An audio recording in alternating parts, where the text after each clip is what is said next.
That's boring, Ryan. I Aha. don't want to talk about it. I can't. Are you sobering up? Are you drying Are you out? talking about?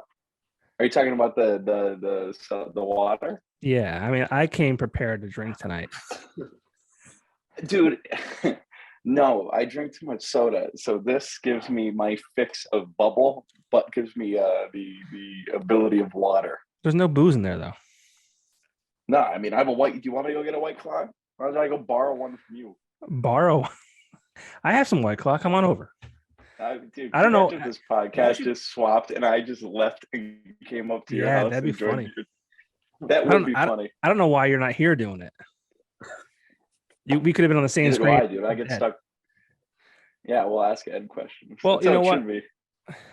Well, I've got Ed and Ryan from the band University Drive, and I came tonight with an award for Ryan, who is um, uh, has appeared the most times on the Popko Project podcast. This is number 3. Virtually, I have for you a Stegmeyer Summer Stock Lager. I think this is from like 2006. Dude, hell yeah. Yeah. Listen, I just want to I just want to thank my dad for giving me the opportunity to be on Popko Project up to 3 times. I'd like I to made a thank joke your to dad, Ed. too. I literally, I never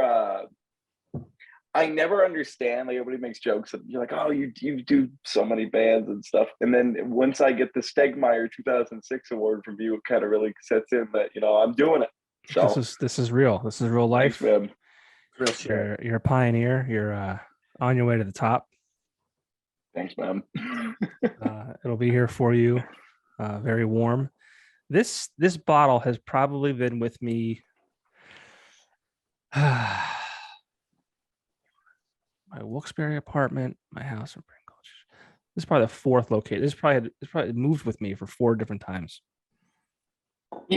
Johnny, can I stop you right there? I'm starting to think that this is a gift is less special.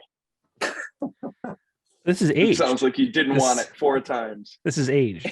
I mean, it's skunked is what it is. It's not. We don't know that. We It's don't know bad. that. We don't know that. Congratulations. You don't know that. I'll have to drink it. Congratulations. Here's your Thanks, skunk Ed. beer. I don't know, man. But how you guys doing? Great. Excellent. Good. How are you? Oh, I'm okay. I had a bit of a health scare recently. Oh, no. Yeah. What happened? Well, so I had this spot in the back of my head that kept flaring up every like 3 or 4 months. And it was always like around the time I would go to the barber. So it was like this, it's like really red and like it felt like a under the skin pimple almost. Yeah. Mm-hmm. So it kept flaring up and it's very, very painful. I kept dealing with it for like 2.5 years. And I got to the point where I'm like, maybe it's something, going on, right?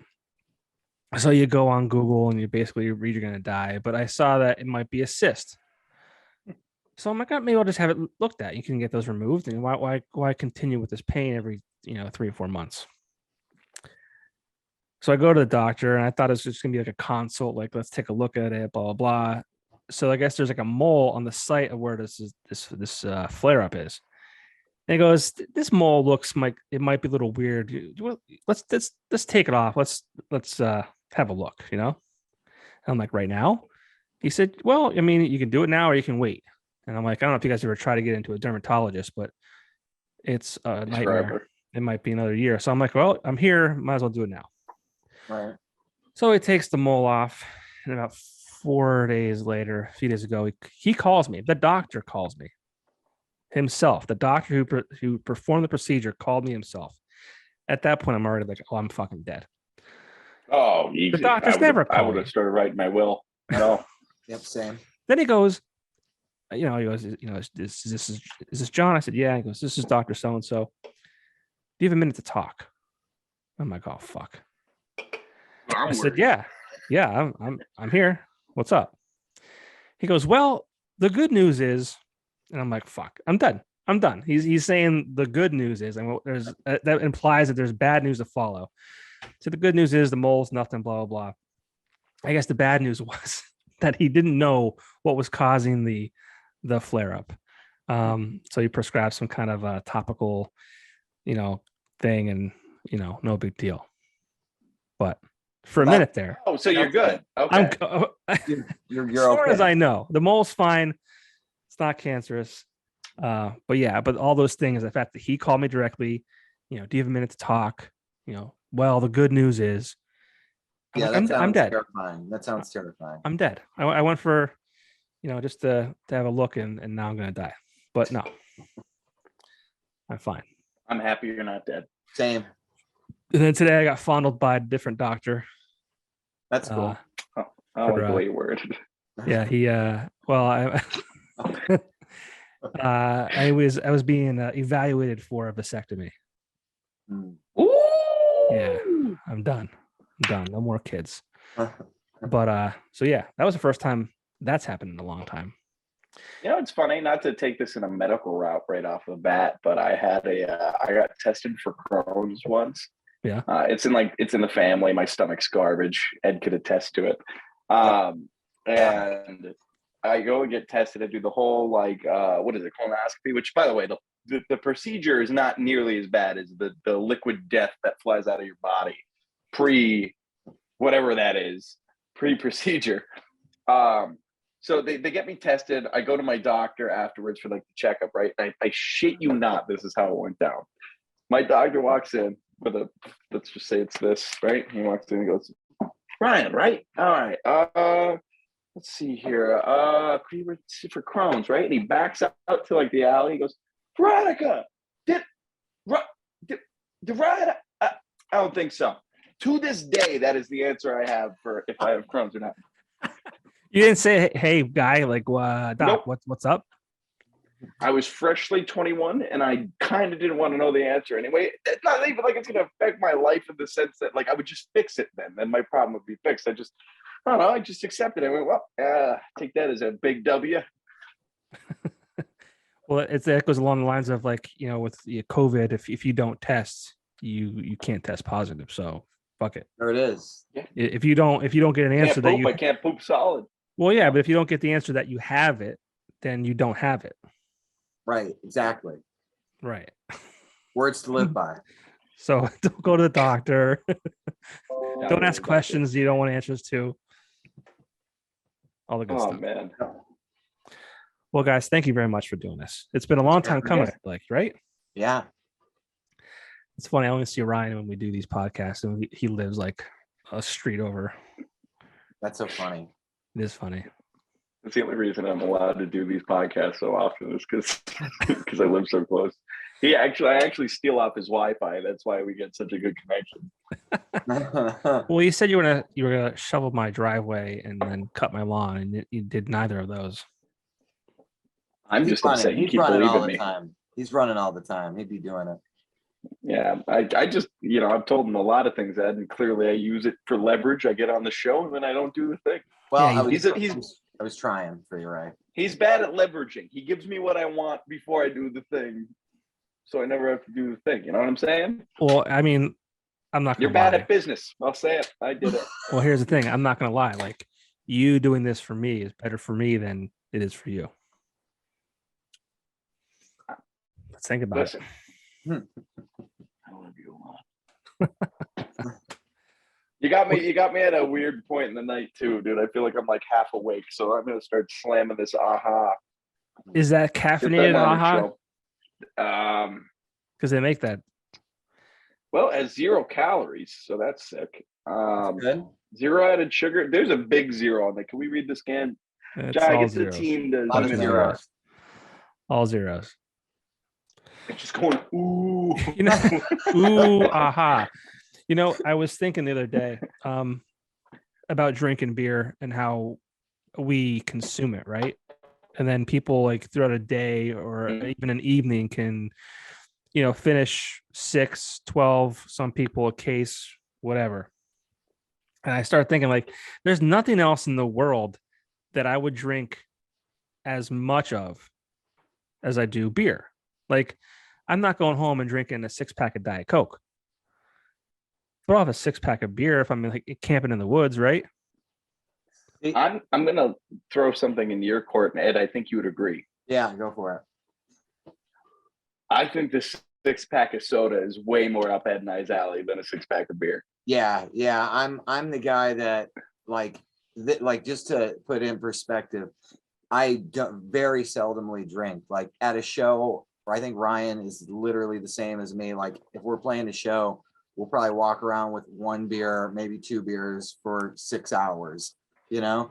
But when I get home, I'm like, or on my way home, I'm like, well, I think I should get a 6-pack of Dr. Pepper. I'm gonna party tonight. Like I'm excited for my my sugar rush of Dr. Pepper at 35. Sounds Wow. fucking crazy. I feel like the beer at that point, it's like I guess I got to do this to fit in. And then after Ed and I leave the show, we're like, "Do you want the Coke from McDonald's?" You guys are getting Just, like, lame in run your over age. and grab it. I can't do it. There's not even old age. I just suck. I just was at a practice for Dance Hall Devils, and I had a Miller High Life. I very seldomly drink, and I literally had to run away, like leave practice 10 minutes early because I said, guys, I am about to shit right in my pants. Now that's not some unique thing, but the speed in which that it came on was very unique, and I am totally blaming it all on the High Life. So Wait, I guess you and Ryan do share a similar stomach because Ryan plays a game. Can I make it home? oh. You remembered. Of course, I remember. I forget which one that was. That with the Robinson aid, or was that with? Yeah, that sounds about right. Because I have lost that game. Yeah, we all have. Yeah, same. Multiple. Can multiple. I make it home? I've been playing that game for 30 years. It's funny because Ed and I had to learn how to play Can I Make It Home? But it was like, can I make it to the next gas station when we did the tour? Because we were just like, especially when we got to Las Vegas, dude, it was that or you found like something. You know, we were really good. I think we were really good. Our diets were pretty all right too. So like we were doing okay. Oddly enough. Well, you mentioned I think it was the diet of not eating. Yep. That helps. Yeah. Nothing can come out if nothing goes in. Exactly. Hashtag truth. Right. There you go. But no, you mentioned tour. So like you guys are kind of fresh off of tour, maybe like 6 weeks or so. Something like that. You were out with Cold for the second time. Yeah. Mm-hmm. And that you were out there with them in 2019, I want to say, right? Yep. Yes, and that was kind of in support or around the time that you released the album Clear. Yes, sir. Yes. Cool. So pretty great opportunity, right? You know, being out with a nationally known rock band whose fans are insane. And I don't mean insane in a bad way. They're just passionate fans. Super dedicated. Super dedicated. Yeah. Actually, when I had Scooter on a month or two ago, I actually got into a back and forth with a fan. Just that's how passionate they are. They like if you misspeak, and I didn't even misspeak to a degree, but he let me know that I was half wrong, and then we got into a whole another thing. But right, that was a good interview, by the way. I listened to the whole thing. It was a fun time. Super sweet. He said a lot of really sweet things about the band, and you got both. Which was surprising. Awesome. Well, I mean, I don't think he would have asked you guys to come out for a second time if he didn't believe in what you guys do. So, no. But I mean, I think it's a lack of confidence on my own accord to be like, oh, well, that's really nice. I can't believe you said that. You know what I mean? Like, not because he's a sweetheart. So like, it's not unbeknownst to me that he would say something sweet. It's just weird hearing it out of his mouth because it'd be one thing if he said the band, but he said my name. Oh, you directly. Wow. Okay. He said everybody's name. So I was like, well, that's kind of crazy. He knows your name. Well, yeah. And I was a Cold fan before we did this. Yeah. Like so what was that like? I mean, a huge fan of the band and you're going to go on tour with them. What was that like? Well, the crazy thing about this whole scenario is my whole way that I even got into this position was Ed sent me a text. Basically, it was the most, I don't know if you remember, Ed, but it wasn't, do you want to do a national tour? I remember. Ed said, like, hey, man, you know, I got this opportunity, like, but, you know, Johnny can't do it. Do you think you might be able to play a show with us? Like, what do you think about playing a show? I was like, yeah. And in my head, I remember I was in my room. I was like, dude, I get to play. I'll probably play the keys with like You Drive. I love You Drive. It's one of my favorite bands. And that year, I had been filling in for a lot of people. Like I did Permanence, Black Hole Heart. Like I was doing a lot of things. So it was like, oh, cool. He noticed I was filling in. I'll do it. And then he goes, okay, it's this. And the second test message was like, you had to scroll through the dates too, because originally too there was more dates on the thing that ended up not being able played. It was 3 whole months. I was like, I go, give me 2 minutes, and I literally just flipped the phone over. Went, yeah, I could do it, and then I figured it out afterwards. Basically, being like, I'm gonna go talk to my job and hope they don't fire me. Right. So you did the old even at that though, I knew, like, me and you have discussed our early 2000s love of rock about each time I've been on this podcast. Time, yeah. So, but that is one of the bands, man. I mean, I found them because Aaron Lewis did a song with Scooter. I think it's Bleed, and that's how I found out who Cold was, because I was a big Stain fan. You know what I mean? So like my brain shut off when I got the opportunity. I felt like I hit it pretty well from everybody, because I didn't let, you can't let all the cards fly out of the bag too early. Right. You pull the old like sales guy routine. Like if a guy says, can you have a meeting with me this day? You kind of got to like pretend to go through your calendar and be like, oh, I'm kind of busy. I could probably fit you in maybe. I was like, oh, yeah. And then I could do it. What did he just fucking say to me? Yeah, and then it's funny. I'm actually curious as to Ed's perspective on even asking, because I know again, I'm not putting myself down in this position, but I know that other people had gotten asked, and then like it ended up like I was one of the people that ended up getting asked. So I want to just kind of even get Ed's whole position on it. Well, how it started was like I had the same exact reaction that you did when I got that first initial message of, hey, do you guys want to open? Nick Coyle got at me, and he's like, how do you guys feel about opening a tour, like, going on tour with Cold? And I was like, what the fuck? Like that blew my mind, because like Ryan, like I was also a fan of Cold growing up, and the way I became a fan of them was because everybody in Scranton knows that I'm a huge Weezer fan. And I remember I saw their music video, or I'd heard their song come on in like a grocery store, something like that, and immediately like recognized like the Weezer feel that's ingested in that song musically. And I was like, well, that's fucking awesome. And I later found out that Rivers had co-written the song with Scooter.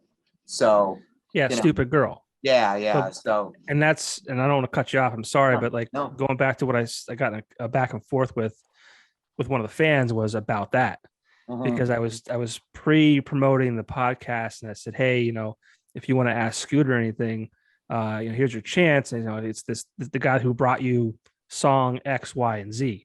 Right. And he's like, well, he didn't write Stupid Girl, just so you know. I'm like, well, halfway. I mean, from as far as every conversation that he and I have had about that song, because we talked about it a lot, because we both are huge supporters of Weezer's first record, the Blue Album. It was a collaboration, from what I understand.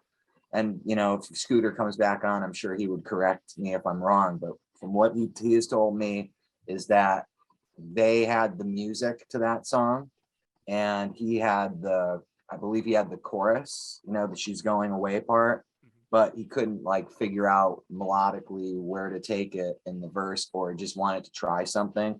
And he got it Rivers, who he was a huge fan of, and then Rivers helped a lot with the verses, and the bridge was like a collaboration. So I mean, yeah, they wrote it. It was a collaboration, from what I understand, from what he's told me. So that's what he told me too. Yeah. So But sorry to cut you off. But yeah, so you're a fan because Yeah. And you better be sorry that you cut me off. Anyway, no, what's it called? He I am. he so I hear that tune in the grocery store or whatever. I read eventually Rivers, blah blah blah. I become, end up falling in love with the Year of the Spider record, and they're just a band that I really liked. And to get that message was just fucking mind blowing. So I, went right to the band. I was like, dudes, hey, we've got this opportunity to go on tour. And I mean, this is what I've been wanting to do my whole life, to go on. I mean, I've toured my whole life as far as like getting in a van or getting in an SUV with three other dudes and going and playing your, shitty VFWs and your delis and your bars and whatnot, and your art spaces, but never had an opportunity like, hey, come and play these like legit club dates essentially. So immediately I went to the band, and immediately there were reservations from certain, Johnny was worried about time that he'd be able to do. He had a lot of stuff going on. Everybody had their certain things that they couldn't do. So I think the first person I reached out to, if I remember correctly, was James Barrett, actually. And I was like, yo, would you be interested? Just because I knew James for so long. So he's the first person I asked, and I don't know, I've got this going on, I got that going on. And immediately I was like, I wonder about that Ryan Grutt dude, because like everywhere at that time, every show I would go see or every show I would play, it'd be like, oh, here's Permanence, but Ryan Grutt's playing bass, or oh, here's there's Alma Mater, or oh, there's this band, like he said, Black Hole Heart, and oh, Ryan's up there fucking singing a part or playing, like, and he's at every local show singing and supporting all the bands. And I said, hey, would you be interested in doing this? And in my head, me and Ryan weren't like, we were acquaintances and kind to each other, but we weren't like, now we're bros, but at that point I didn't know what he was going to say. So I was pleasantly surprised when he was like all about it.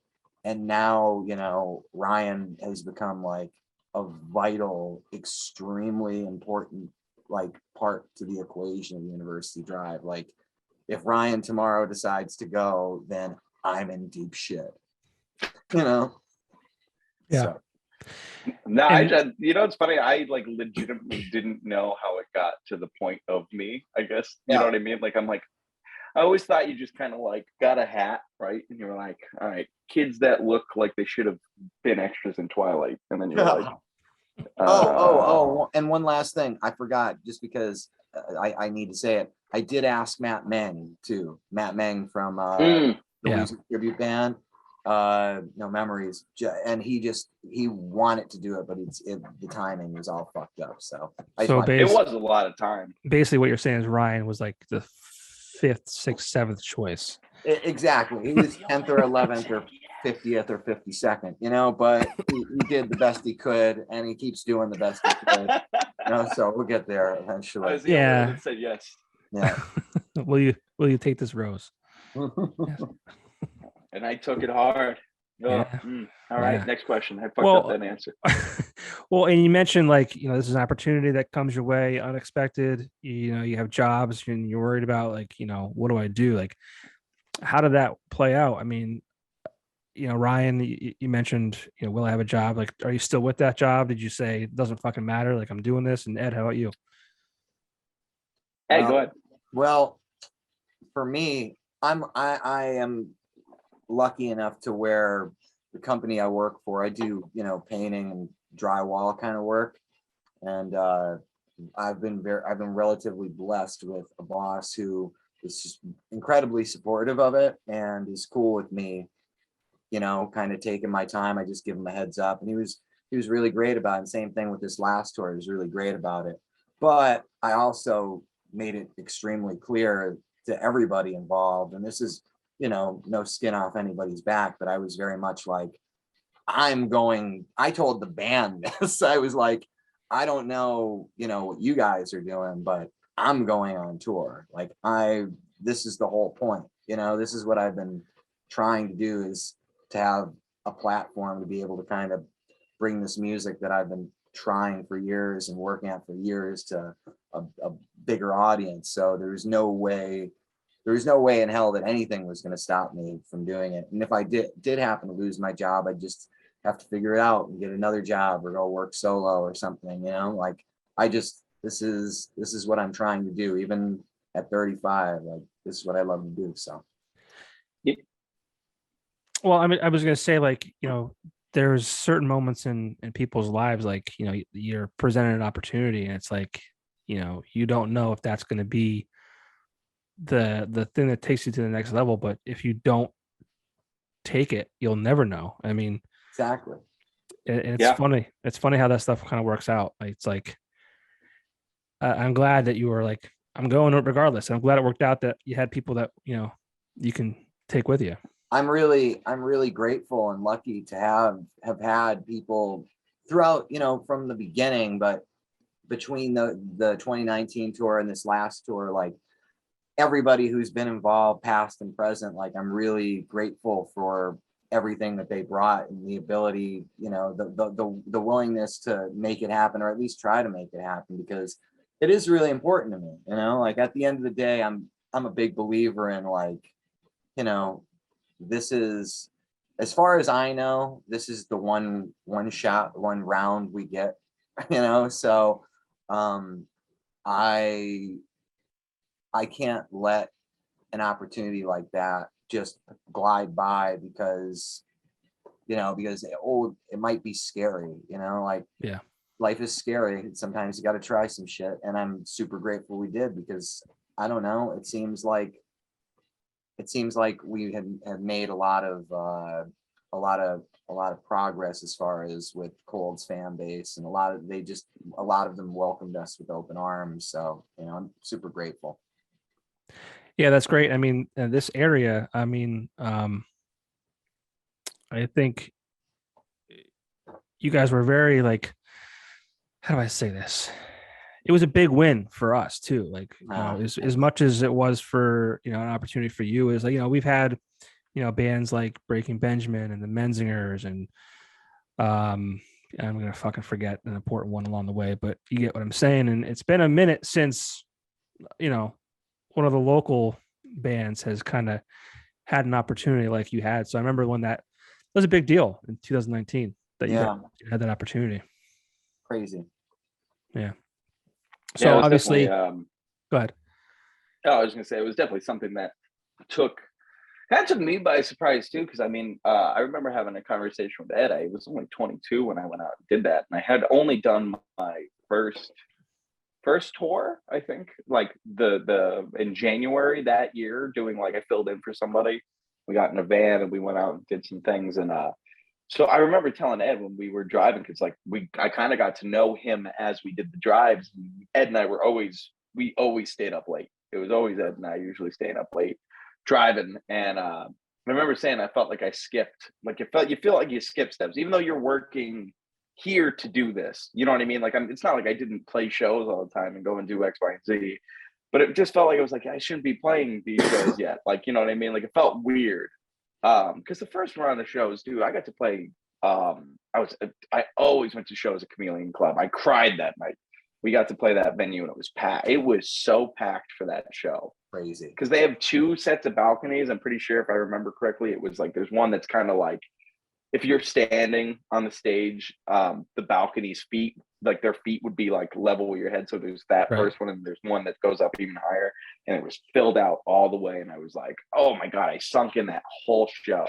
And and at that point I wasn't in the band. So I was just like living up every experience I could. Like, I just was very happy I got to go play music in a band that I really like. And, like, I ended up becoming friends with everybody in the fucking group. So, but yeah, it was crazy, and it really did. It changed my life in a way, not in a way of being like, oh, this is my head. Like, I'm in my parents' office right now doing an interview, but it changed my life in perspective of what I want to do. Because when you actually go out and get a chance to go do something, you know, I could have hated it.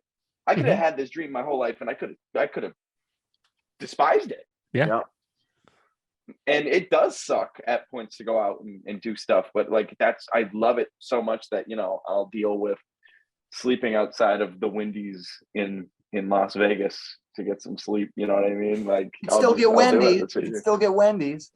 you can still get Wendy's, Ed. But yeah, no, it was such a cool time. Such a cool time. It was right before the pandemic, so everything was like, I don't know. It was like a super freeing time. Like, we got to do so much. I got to go play. I never was in LA, and the first time I was with LA was with Ed, and that was the first time you were on a plane. It was crazy. It's crazy. So it's regardless, whatever happened after the fact, it was just a great opportunity, great experience. And then obviously, 6 months to whatever it was later, the pandemic. It's like, talk about taking the wind out of the sails. Like, you guys just come off this tour, you're kind of like energized, motivated. Let's fucking go, right? Mm-hmm. And then what a kick in the fucking teeth that was. Kicking the balls.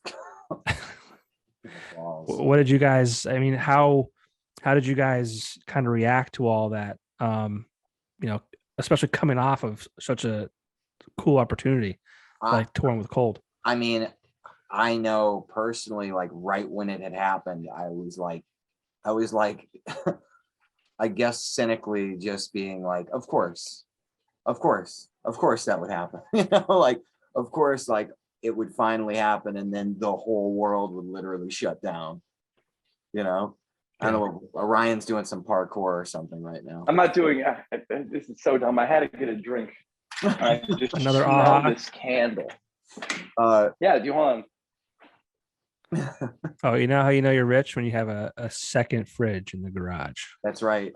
That's how you know. Get away from me. Ooh, here we go. It's a let's White go. Claw for you, Johnny. White Claw. Let's go, baby. Someone's gonna be shitting all night. Ed saw me, unfortunately, on Saturday, and I had a rough Sunday because I drank like 2 packs of these. Yep. But you were saying it. I'm sorry, I interrupted. No. I had to comment on it. Yeah. I mean, it was an enormous kick. Like fuck, man. Like, of course that would happen. And I mean, I definitely like had a little bit of depression going on, like in the first month or so of it going on, or 2. And but okay, so earlier when we had gotten back initially, we had met up with Paul from 8 Days a Week, where we just recorded the record, and we just had a meeting with him discussing the idea of like in the future working on something. We said, oh, maybe we could do this, or maybe we do that. Went down to Northumberland where his studio's at, hung out. Me and our old drummer Steve went down there together, and then did another meeting and decided, okay, we'll do a project. So when we had gotten back and we had that meeting and whatnot, kind of had some loose plans, and we said, well, all right, let's go book a session. All right, just for the fuck of it. And like before we even book a session, like that shit hits, you know what I mean? So immediately there's the depression, immediately there's the like, what the fuck's gonna happen? And every time we would try to like set up another date, like the restrictions would get tighter and everything. And I also felt like Clear took such a hit because even though we just had all this promotion by going out for 23 dates and doing this tour, it was like, okay, now all that's left is online promotion because we can't play shows, So I just focused big time on writing songs because we had, we set up a situation where we could be at that studio as often as possible. And once it was safe, obviously, but I made it a point. I was like, I'm not going down there with like 11 songs and saying like, this is the best I could do, guys. Let's record them. And, if half the record sucks, like, oopsie doopsie, like that's not what I made it a point. So that whole time during the pandemic, which Ryan will attest to, is all I did was just demo songs until we had like a ridiculous amount of songs. The number, by the way, is I believe it's between 50 to 65 demos that are in a Dropbox folder, not from anybody else but Ed. It's not a voice memo and just like strumming a guitar. It is a full-fledged demo. It's crazy. I believe it. Yeah.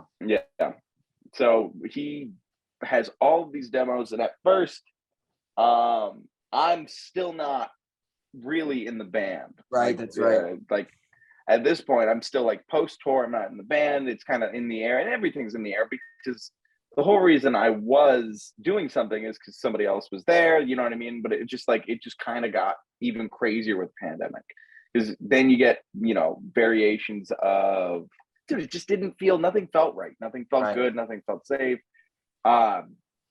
And I ended up getting a call from Ed, and then we ended up just talking. I went to the studio, and I started going to the studio more. And then it ended up, Ed, I think I was with you from November of 2020 till whenever we finished the record. And I would go every Saturday. Every Saturday, Ed would pick me up at like 8-10 in the morning. We would go. Yeah. Which was like, and then, I was just gonna say, it was just awesome for me because I was so used to, with every other record, like, you know, the band being there for, if there was a band, the band being there for like 1 or 2 sessions, and then it just being a solo ride, essentially, you know. So to have all of a sudden have Grunt with me, like, and have somebody else, like, you know, in the beginning it started off like it was Steve, me, and Paul, and then Steve kind of, you know, removed himself from the project for a while, and then it was just me. And then there was a point where Angelo was coming here and there, and Angelo was living a crazy life at the time and was working so many hours, and he was, God bless him, he was there like totally sleep deprived when he could be. But you know, when Ryan, I was like, hey, you want to come down? And then it started to be like, okay, every time I go down, except when he absolutely couldn't do it, like Ryan was there every step of the way until the very, very end. I don't think people appreciate how much goes into all of it. Like, definitely right. You know, just, yeah, I mean, like, you know, working day jobs and working, you know, maybe it's multiple jobs and doing band practice and writing music and trying to get on the same schedule as, if not everyone, at least one person, so you can make something happen. Like, it sounds like you guys really, like, nothing that you guys have earned like came easy. You know, you earned every part of your journey so far. Yeah, I would agree with that. Yeah, it's a lot of we always made this joke about getting punched in the face, like we're the best punching bag. Yep. You know what I mean? Because like it seems like anytime something starts going in some sort of upward direction, that we're like a little group of problem solvers, because there's always a problem. There's always something we have to deal with. But all of us are pretty, like, you've talked to Angelo. Angelo's like this little ball of energy and happiness. So you're like, oh God, dude, I don't know what we're gonna do. It's like, it's okay, man. And you're like, it is okay, Ange. Thanks, man. And then like, yeah, like we always have to, you know, figure something out, especially doing the record. It's just been it's been such a crazy 2 years in general. You know what I mean? From playing that show at the arena and having to learn how to play in front of cars that are honking at you instead of clapping, which was fun. That was a fun show. I had so much fun. Yeah. It was awesome. And then, you know, we go back out, and then the second time we go back out, we're direct support. It's a completely different slot than what you're originally doing. Yeah, I wanted to ask you. You know, we were the first band. I wanted to ask you, like, you know, how was, you know, you go back out in 2022 with Cold. How I mean, I have an idea of how, like, I was going to ask you, how is it different in 2022 compared to 2019? And I think there's a lot to unpack here. Yeah. Yeah, so go ahead. Well, I mean, as far as like Ryan was saying, first off, you know, we had that direct support slot, which is fucking insanity, and again, so grateful. So we were playing a lot of these shows, and, you know, bringing our A game, and it felt, it just the vibe felt different straight off, you know, like right when we got out there. And a lot of people kind of knew us though now too, from the 2019 tour, from the Clear record circulating. And again, not like everywhere we went people knew, but there were some shows, like we went down at Love Drafts in Harrisburg, and this blew my fucking mind. There was this kid, there's a picture of him somewhere on Instagram, and he has headphones on, And I don't know how old would you say that kid was? Oh, that young I kid, think right? he's 5. Yeah, I think he's 5. 5, 6 years old. And I apologize to his parents if I'm getting his age wrong, but he was singing like the lyrics to Ending and Execution and a bunch of the custom Execution shirt. Yeah, like made like his parents made like these shirts because they were Cold fans and they were also University Drive fans. And he came up to me afterwards and at the merch table and was saying like all these, like it was super fucked up. It was for me to see that because I remember being that kid at the show, you know, like when I saw, you know, Ozmo when I was a kid, or in any, you know, name every band that I've seen. But to see that, like just that coming out of that kid was unreal. So that something like that right off the bat was super inspiring. But you know, along the lines too, like it was difficult though too, because we were traveling in my SUV with a trailer. So you know, we're driving where before we did, you know, like a week, then we'd come home for a couple days, or we do 2 weeks, then we'd be home for a week, you know, and then fly out for a week to go play 2 shows or something in California. This time, you know, you're going out and you're playing like 40 dates essentially. So that was a bit of a learning curve as far as like figuring out how to make it work. And there were a lot of, you know, issues along the way and problems, but the one big takeaway that I had through the whole process was, you know, and this isn't to like throw shade at anybody or anything like that, just being completely honest, was that Angelo, Ryan, and myself, like we became a real team, like halfway through that tour, 2-3 weeks into that tour, we just became a real team as far as like problem solving and figuring out how we were gonna make things happen, or things we weren't going to do, you know, like, so it was different. But I would say that the tour started off really fun. It got really difficult for about 2 weeks. And then after that, it was like unfucking real after that. I mean, dude, we got slammed too. My grandfather died Yeah. a week and a half in. Yeah. So I ended up teaching, but it's a fine teaching. You know, we were lucky enough to have somebody help us out. And I got on a plane and flew home. And then I flew, you know, I did the service and I ended up staying a day later because my flight got delayed. So like the funeral was Wednesday. I got in Tuesday at 10. And I just didn't get to see my family. You know what I mean? Like I just like it just sucked and the whole situation blew. So I fly home, fly back in San Antonio, and then it's just you pick up where you left off.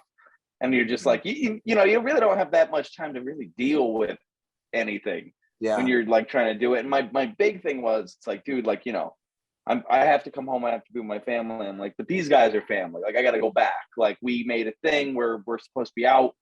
I'm going back. But like, you know, there's so many times where I was just like by myself that I'm just like, oh God, what did I go home to do? Did that really happen? You're like looking at pictures from the funeral. You're like, oh my God, he really died. Like I really flew home and ran and did that. And, you know, I think, you know, a lot of us, excuse me, I think a lot of us learned a lot from this in the sense of like, dude, going out and not being able to touch home base like we did the first time, it's such an eye-opening experience because you start slowly realizing that a lot of comforts from home too, just they don't come with you on the road, which of course you know, but like once they're like realistically, like, you know, dude, there were so many nights where we fucking had to figure out sleeping arrangements. And you know, some days, so I mean, we both got sick and you have to be sick in the car. I had to be sad in the car while we drove to Texas when they dropped me off in Tallahassee, and you're trying to process a death, but also somebody's playing Mario Kart to your left, so you're not really paying attention to what's going on. Yeah. You know what I mean? Like you have no real personal space. And if you do, it's 10 minutes in between like a sound check or something like that. So, you know, you really do, it's such a learning curve, but again, it's still one of the best experiences of my life. Yeah. It was really after those, you know, the initial 2-3 weeks, like after that, even when we were still in the SUV, like everything started to kind of find its way of working. But that's a big thing that Ryan touched on, was the time factor. Like there's no time. There isn't, it's not like I love it whenever like somebody I work with or somebody, you work with or whatever, Ryan, like will be like, so what's it like on tour? Just like fucking partying, bro. Like, this whole No, not at version. all. It's literally, I'll tell you what it's like. It's Angelo passed out in the back seat, or Ryan passed out in the back seat, or me, one of us driving, the other one navigating, and me fried out on nicotine and caffeine, like just like, holy fuck, I need sleep right now. And then getting to the venue and being like, hey boys, you got sound check in 5 minutes, you got to unload and drop that trailer. All right, run, rush, and do it. Like it is constant, and it doesn't stop until the trailer is loaded up. Then it stops. Like it's very hard to stay in touch with people. It's difficult, but again, I love it though at the same time. So Yeah. Well, again, go ahead. Oh, go ahead. No, I was gonna say, I remember one of the first times where me, you, and Ange, we sat down and we ate together. Yeah. It's like this is 4 nice. weeks in. This is It's nice. like 4 weeks in, and like we're like, and it's funny because you think we'd be like, how lovely. And we're all just like, that was it. Because it's like we finally had a minute to just sit down and relax. Yeah. Well, again, I mean, it's one of those things like you guys earned everything along the way. I mean, let's address the elephant in the room. I mean, University Drive came back off tour, a different band. Yeah. I'm going to bring it up because I know you've done other interviews with other people and that you've addressed it. I want to preface it by saying that we'll talk about a member change or member, preface it by saying that I don't want, not that you guys are going to do this, but this is a personal thing for me. I know Steve, the old drummer, Steve Martin. I know his wife, Brittany. They've always been, super great to me. Brittany's a sweetheart. Steve is always respectful to me too. Not that we're going to get into a shit talking session by any means. No. I'm just preface. I don't want. Yeah. And he's not here to defend himself, so he's not here to talk about. So Steve, if you're listening to this and you want to talk, we can do that. But University Drive came back from tour, a different band. Mm-hmm. So how did that all play out? Well,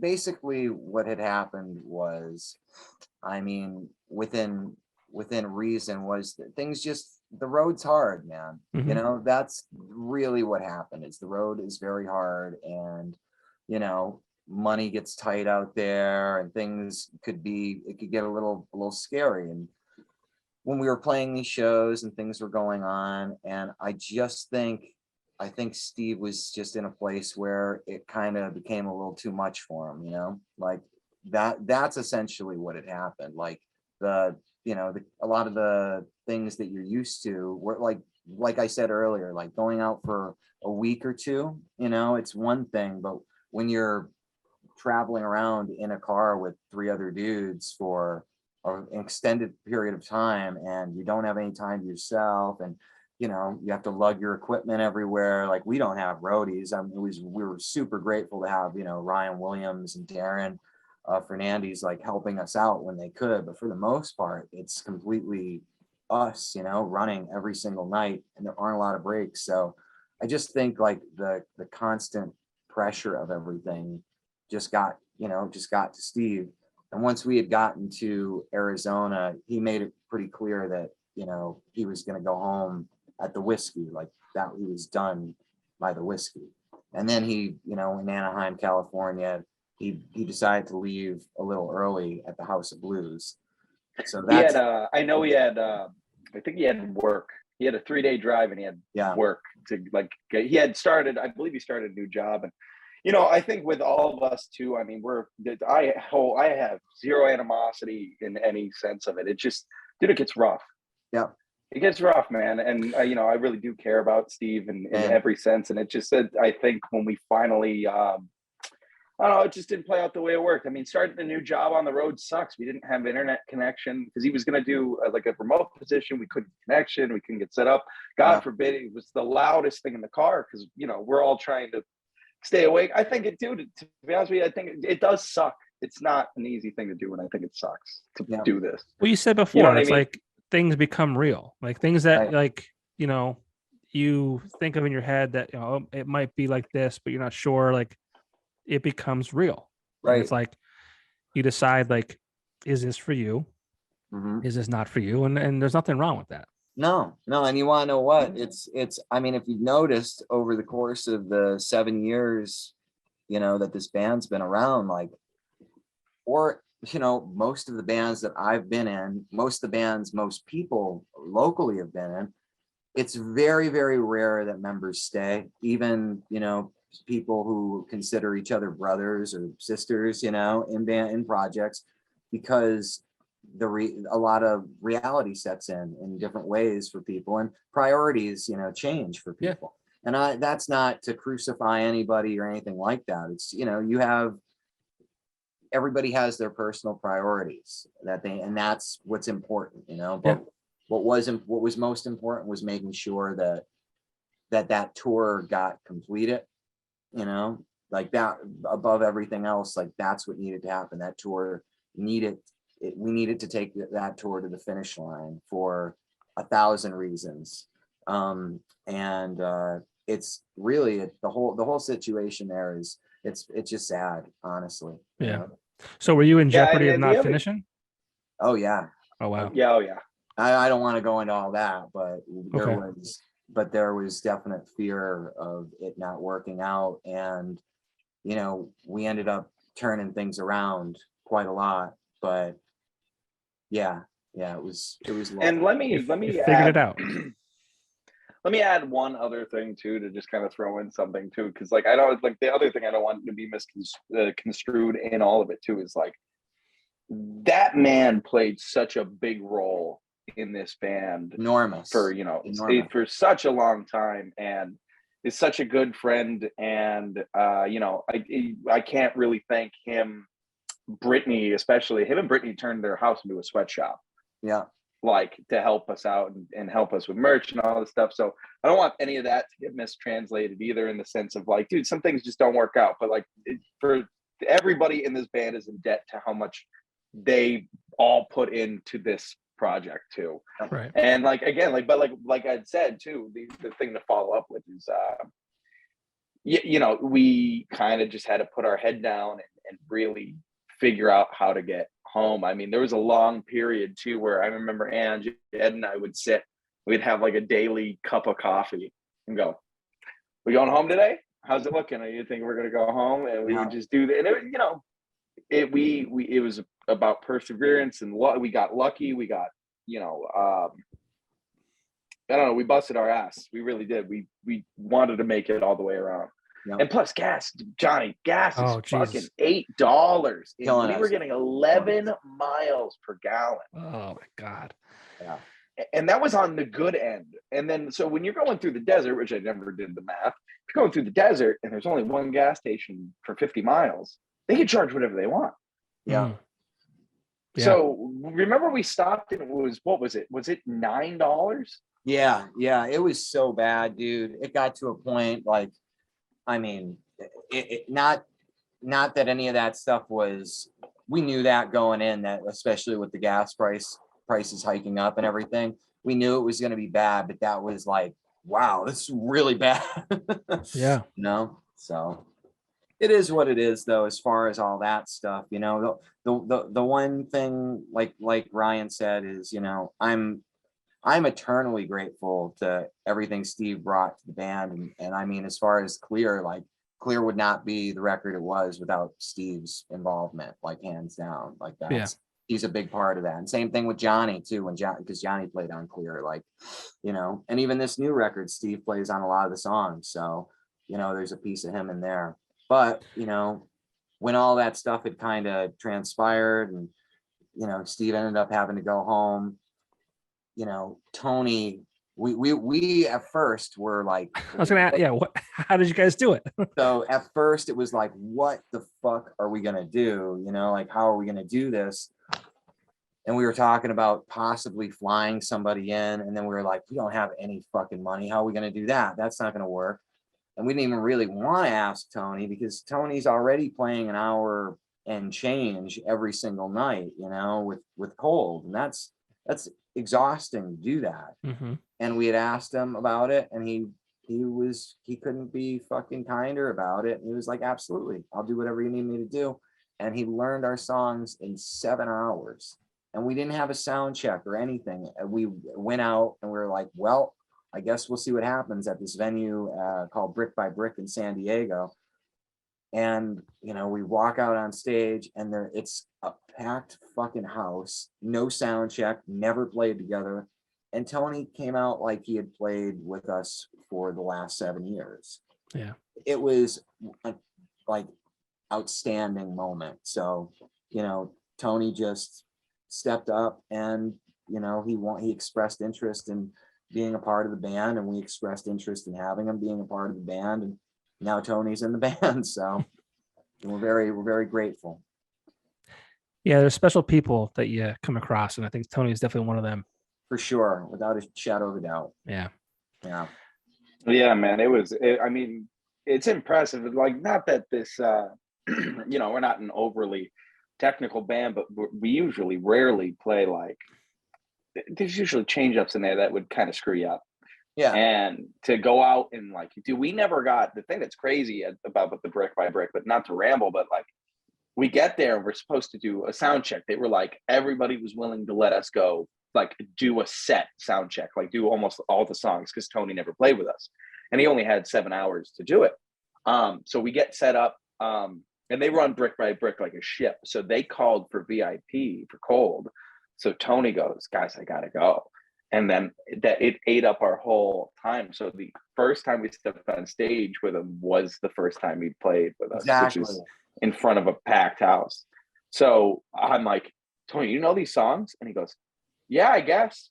Oh my God. Sure. So we go out and we do. I remember doing Ending because that's what we were starting with, and I was like, okay, yeah, no, I could do this.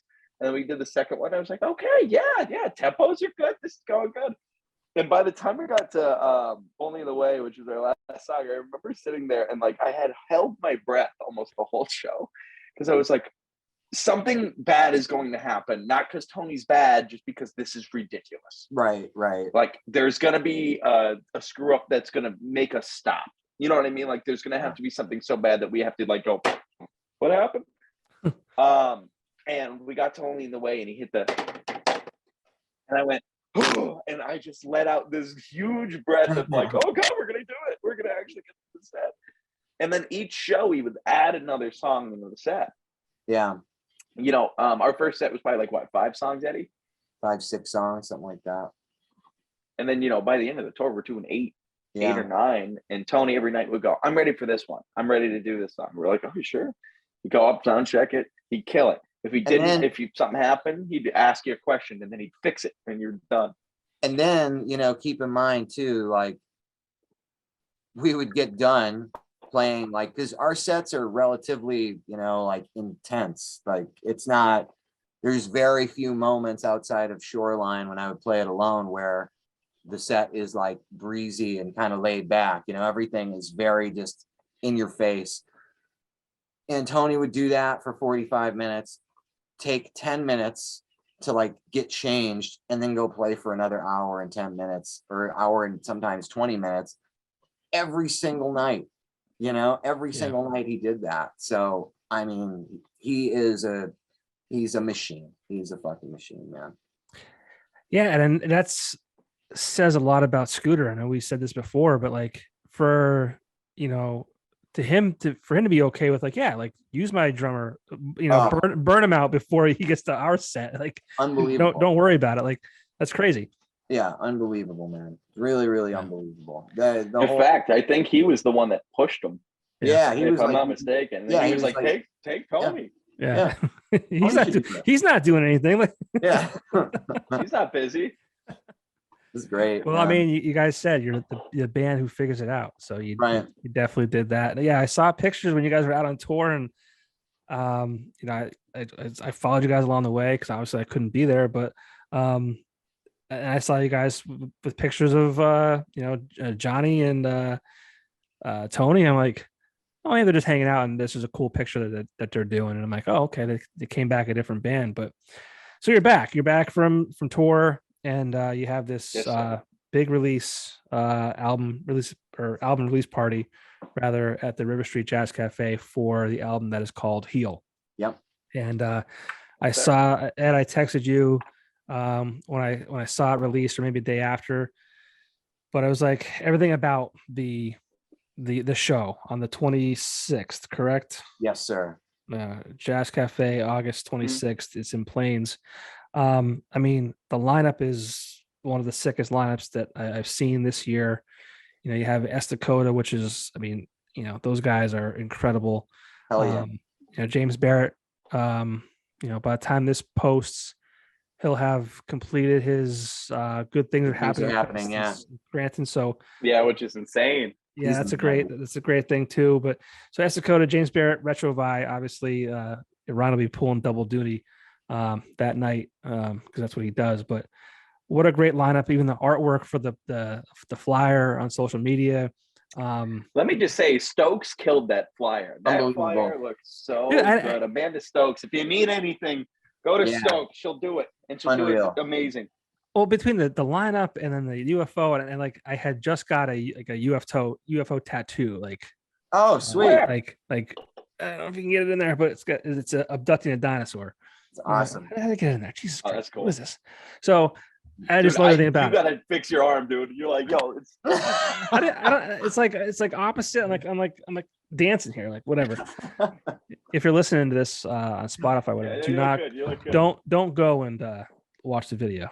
But yeah, so I mean, how it all has come together, and what can we expect, and we'll wrap things up here for you.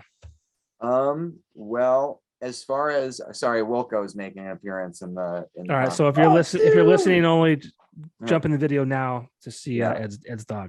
Yeah, he's very cute. So originally we had the album release planned way earlier. For June, we were going to try to have we're just going to try to have the record ready and all this stuff, and it all kind of fell out from underneath us, and it kind of put us in a better spot actually. So where we landed was the Jazz Cafe, which is it's just such a great venue, man. Like the sound is great there. The vibe is great. The people who run it are great. The food is great. Like it's a great place to just see a show. And my whole goal as far as setting up that show, my whole goal with setting up this show is I just want it to be a real event for people. I don't want it to just be, about us. I want it to truly be like a party. An actual party. So yeah, I mean that's pretty much it. We have this record done, and we slaved away at it for a long time and really made sure that we were doing at least, if not besting the last two records, at least putting forth the very best that we had to deliver.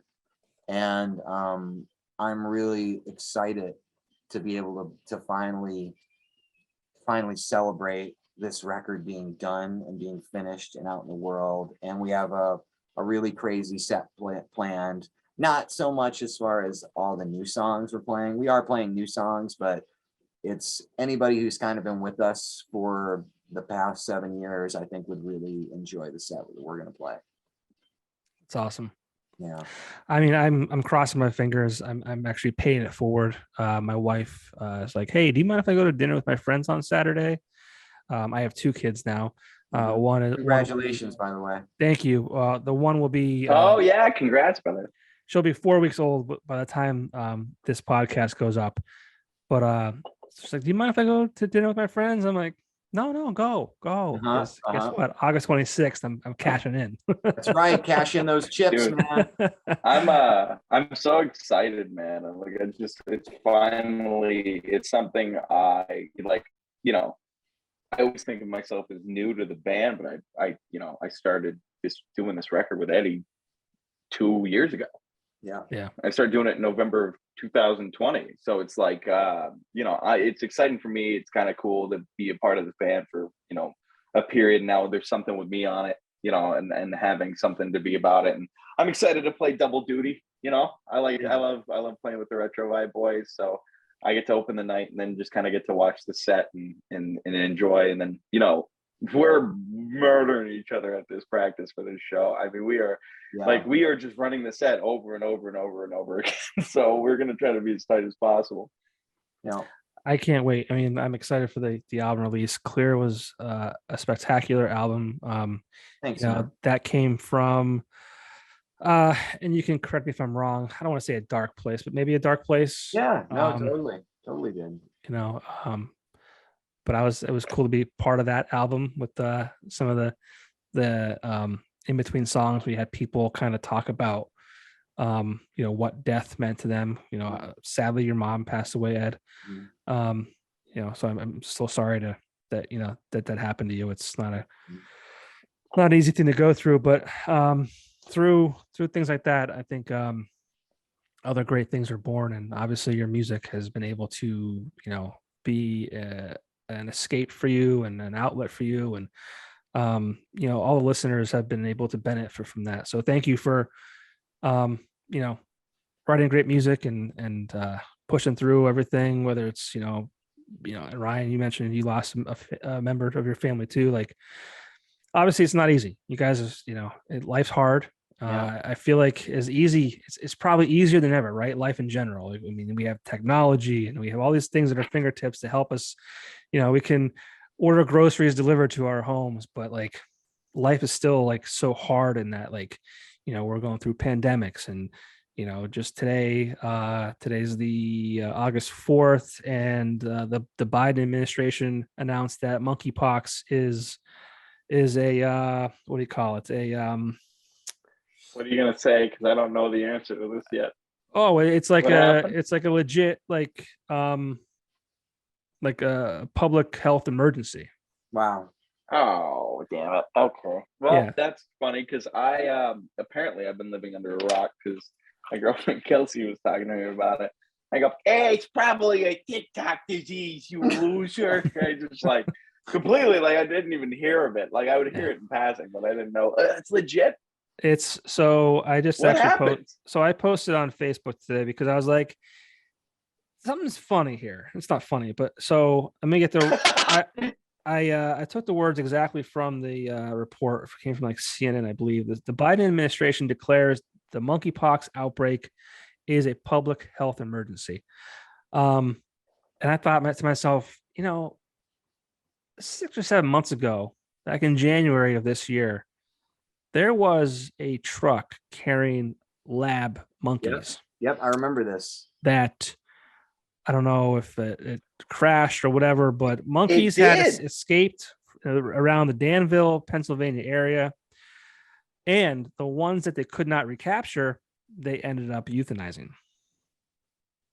So it's like, I remember that. And now, 7 months later, here we are, and monkeypox is a real thing. Of course it is. I mean, it's always been a real thing, but it just, I'm not saying that they're both related, but.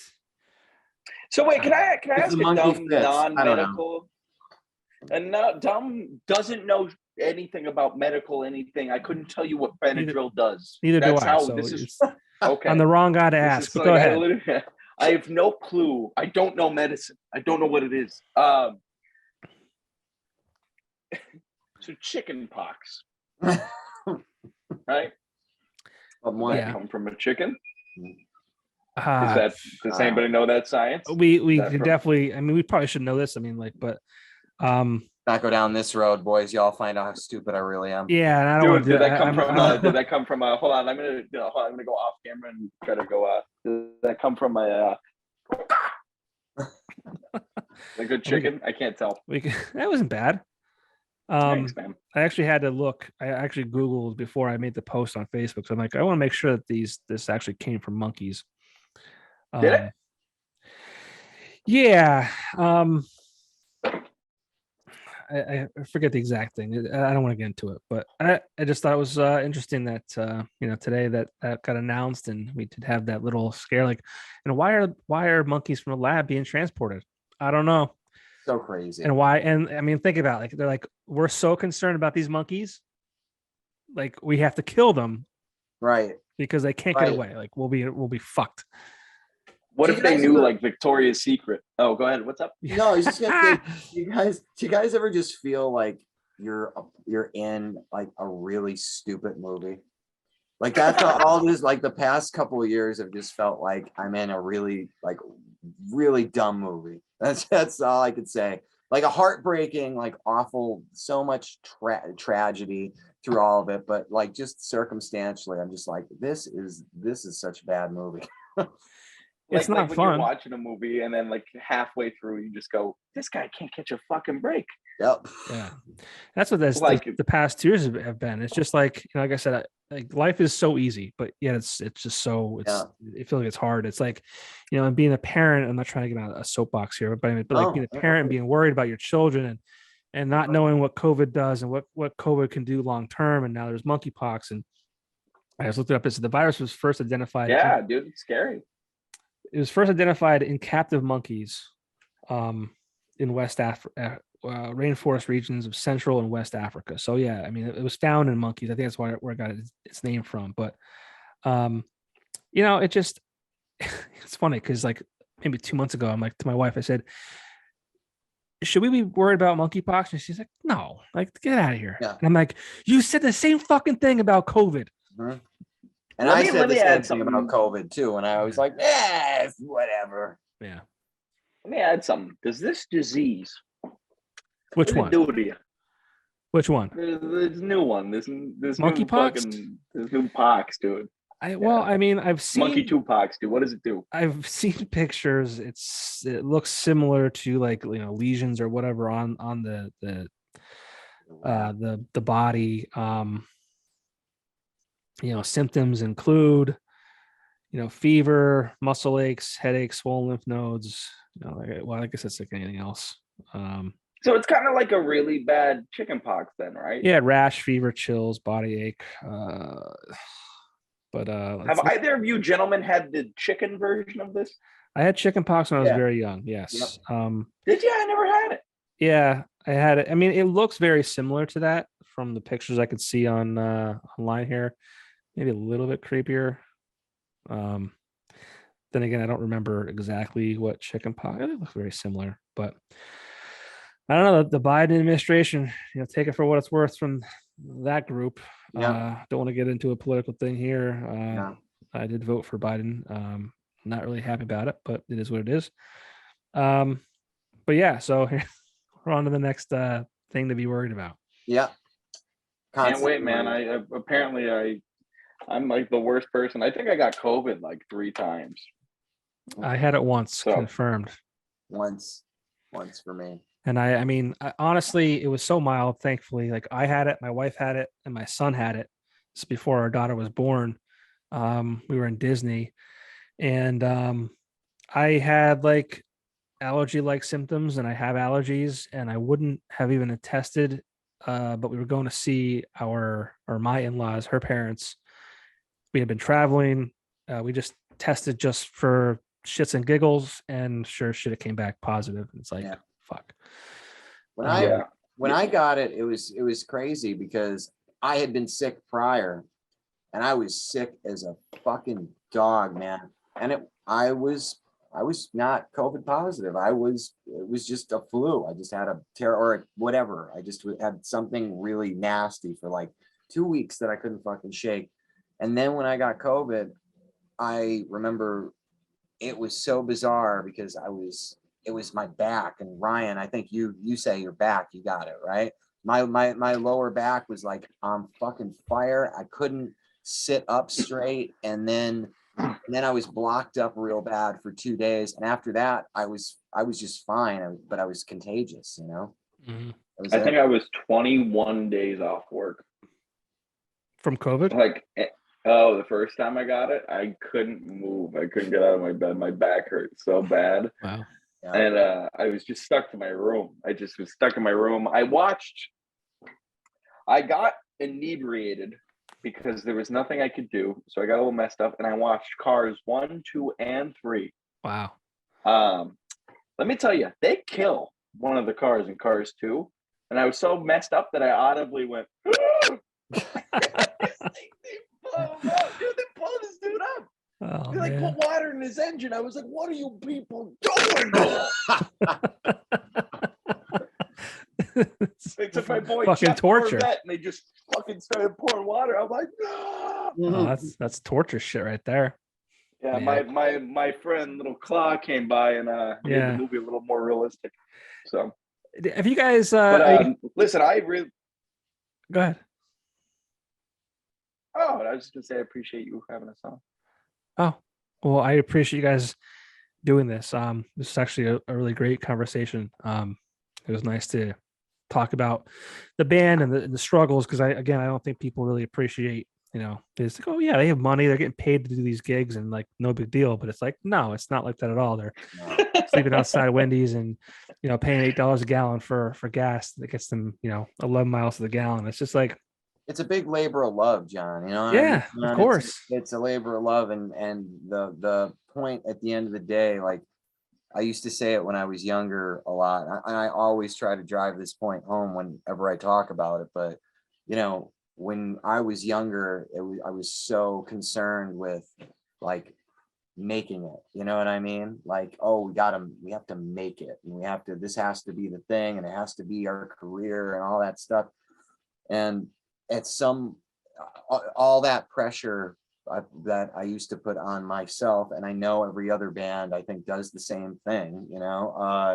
It negates it kind of just puts a brick wall in front of like the potential of everything, because you're so concerned with this one thing that you can't like really put yourself in the love of all of it, as hippy dippy as all that shit sounds. Yeah. But the moment that you kind of take expectation out of it and you're just doing it solely for the reason of, I love to do this. I love to sit and work on music, and I love to be on a stage with my friends playing music. I love the people I meet through the music and through the scene and the community that you build through it.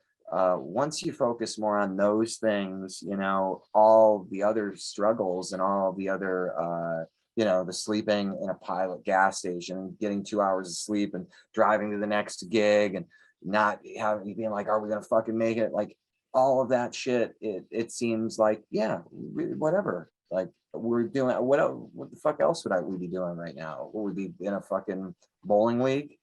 You know what I mean? Like we're gonna do this thing that we love for no other, hopefully great things happen. Everybody wants great things to happen and the thing they're pursuing. But at the end of the day, if all it ever is, the 4 or 5 of us jumping into my whatever shitty vehicle I own at the time, having to camp out some pilots and play a couple shows here and there for people who connect to the music that we make, that's fucking gravy, man. But it is a lot of work. So, well, it's funny too, because like you guys as individuals too, and I'm not saying this to blow anybody here. I'm not saying it because we're doing this podcast and I'm looking right in your eyes.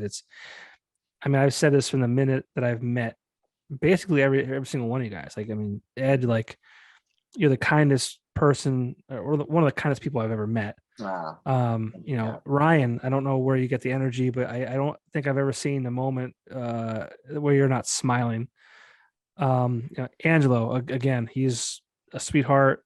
Steve, also a great guy. Like you guys, whenever I've met you, any interaction I've ever had with you has always been positive, healthy, fun, and like it's not a facade. It's not something you guys just do to like when you're in the moment and talking to people. It's just like who you guys are, and that's why I strongly feel it. This is why you guys are at the level you're at, and I hope you guys get to the next level, because if anyone deserves it, it's definitely you guys. Thanks for that, Johnny. Appreciate it, very much. I appreciate that, man. Thank you. Thank you. It means a lot. Well, Heel comes out on the 20th. What's that? No, you keep going. You keep going. I fucked up here. Keep going. What? No. What were you gonna say? Put the book. No, slap the bookmark because I was probably just gonna say something about Limp Bizkit for the 7,000th time. Just do the thing. I don't have time for that tonight. I don't have time for it. No, I wasn't gonna, but I'm sure that's where it would have went. So that was a great show. You do you. I already fucked this up. That was a great show. Limp Shut Bizkit. up! I know. I could not go to that show. Oh, you missed it? That sucks. It was so fucking good. I was on the road. And oh yeah, that's right. I tried bitching. About it.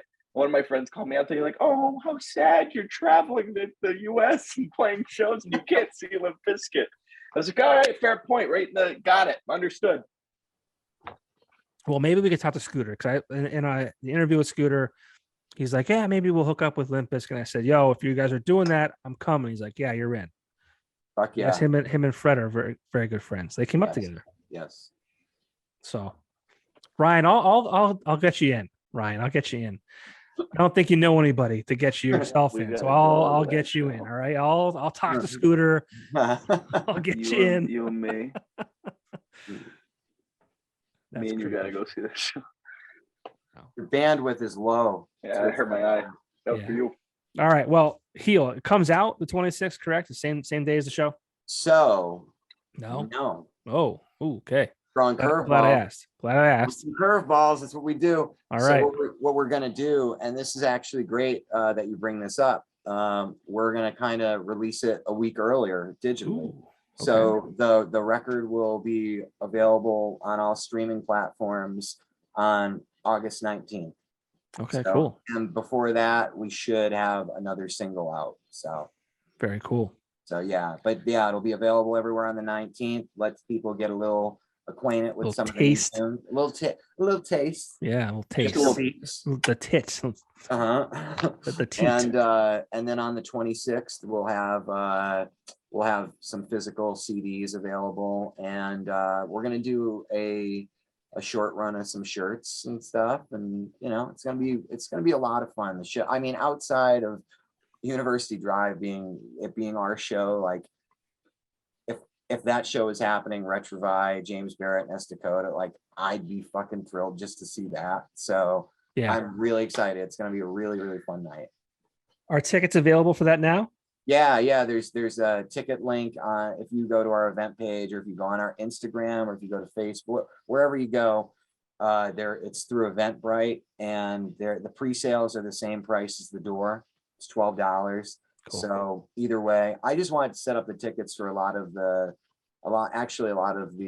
like cold fans that we met who are out of the area, who I know were a little nervous about the show selling out. I don't know if that's going to happen, but it's possible. The tickets are there for people, if they want to reserve them now, or come on down, get them at the door. Very cool. Yeah, what a lineup though. You said it. Esta Coda, James Barrett, Retrovai, University Drive. It's gonna be great. Blast, dude. It's gonna be a blast. August 26th. Well, guys, thank you again so much. I wish you all the best. Hopefully I'll see you the 26th. If I'm there, we're doing photos in the green room. We're hanging out. Yeah. Oh, yeah. Oh, you bet your ass.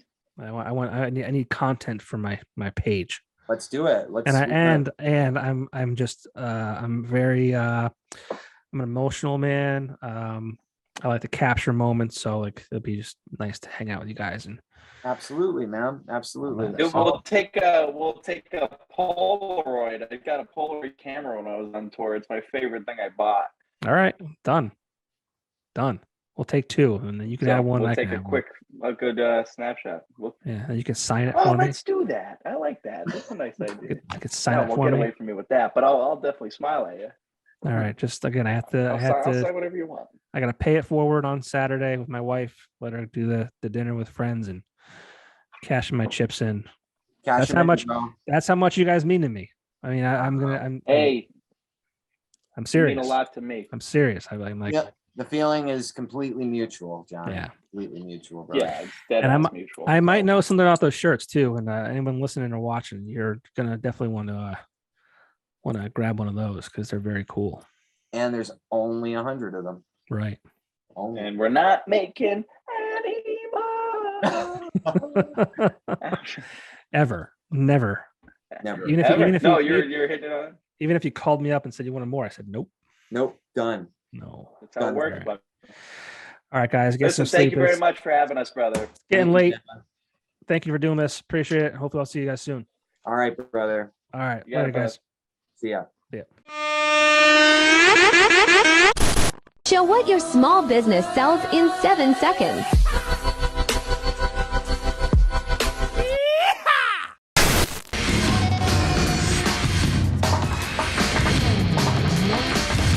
Capri Sun.